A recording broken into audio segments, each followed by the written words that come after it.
Hello and welcome to the channel. In today's video, I'm going to be sharing with you the scientific research that I have found that supports why stating affirmations work. So if you are new to the channel, first time seeing my face, my name is Alana and I'm a 22-year-old yoga teacher, but I also have a bachelor's in psychology, which is why I like reading these scientific research papers.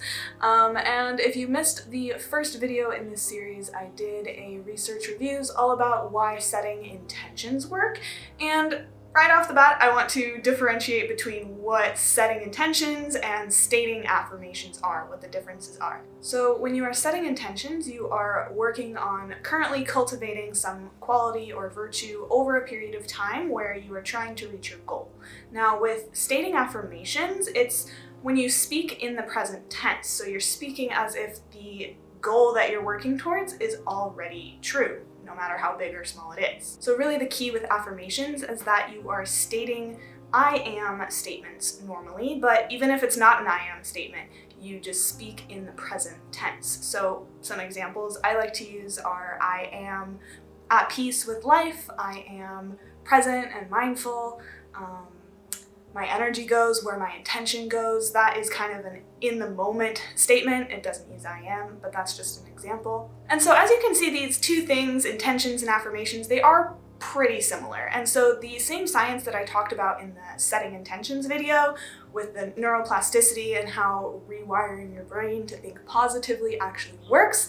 So if you missed that video, go check it out. But in today's video, I kind of wanted to expand a little bit more on the affirmation side because I found a really cool theory by Cloud Steele that was proposed in 1988, and it's called the self-affirmation theory. This was research that he did looking at how people are motivated to reduce or adapt to different threats in their life that are threatening to their self-integrity.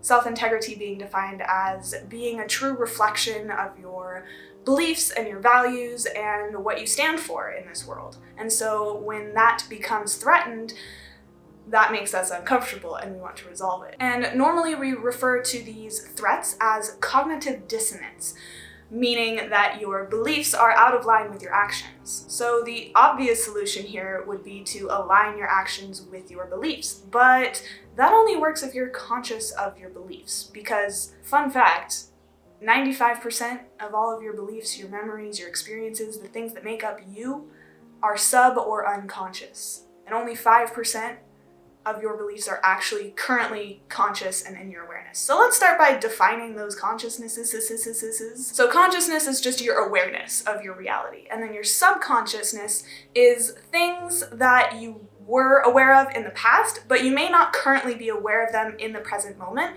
because other things in your current moment are taking up your current consciousness. How many times can I say current in one sentence? Then the unconscious mind is full of things that you might not even be aware of. Trauma that happened that you might not have processed, or just that deep crap. View this helpful iceberg metaphor to paint a clearer picture. Also, I will not be using the F word of psychology today, but this idea does kind of come from him, but we're not going to go deep into it. Just bear with me. So now that we've defined the three, let's give examples of what cognitive dissonance would be in each of the three states of mind. So in the conscious mind, some cognitive dissonance could be that you made the conscious decision to eat vegan, but you had a bad day and so you went and bought fried chicken. Your actions are out of alignment with your beliefs, and that is something that you're consciously aware of. So you can take steps to either changing your action or changing your belief to make them align and release the tension in your mind. But what if the belief that is causing this tension in the mind is subconscious, something that maybe you were brought up to believe but don't currently believe anymore? An example that I thought of, which since I'm bringing it up, it's not subconscious because I'm aware of it, but like this is just an example of something that it could be, is if you're brought up in America to believe, oh, America's the greatest place ever, and then, you know, you grow up to see maps like this and headlines like this, and you want to move abroad. And so that desire to move abroad, that action is in conflict with that belief that you were growing up to believe, that the country that you already live in is so great, you don't need to go anywhere else. Those two things are kind of in conflict, and so if you are unaware of that, that can be difficult. That's where affirmations come in. But if you do become aware of it, like I did, you can journal about it, you can talk to a therapist about it, and try to work through it. And then that brings me to the unconscious mind, the cognitive dissonance that could be going on there. This is kind of a tricky subject because positive thinking in affirmations isn't an end-all be-all, meaning that if you continue to have negative thoughts and you don't know where they're stemming from and it could be coming from this repressed trauma, I do really encourage you to reach out to a professional therapist. Don't try to do this all on your own. However, according to the research by Steele on his self-affirmation theory, there are ways for you to help reduce and adapt to these cognitive threats in your everyday life. And this is where the notebook comes in. Steele found that people are less likely to rationalize, deny, or resist a threat to their self-integrity if their self-integrity is affirmed in any domain, even if unrelated to the threat that's currently sub or unconscious and unable to change. Any domain. Did you hear that? That's the key here in this video. Any domain are those affirmations. So by stating things that you know to be true about yourself in the present moment, it reaffirms your self-integrity and helps you to stop resisting these other threats that are more subconscious. And the less that you resist something, the more it's allowed to bubble up to the surface and you're able to process it. And when those things do bubble up, again, I highly recommend journaling or seeing a therapist if you can afford to, because they are some of the most helpful habits I have included into my life alongside yoga.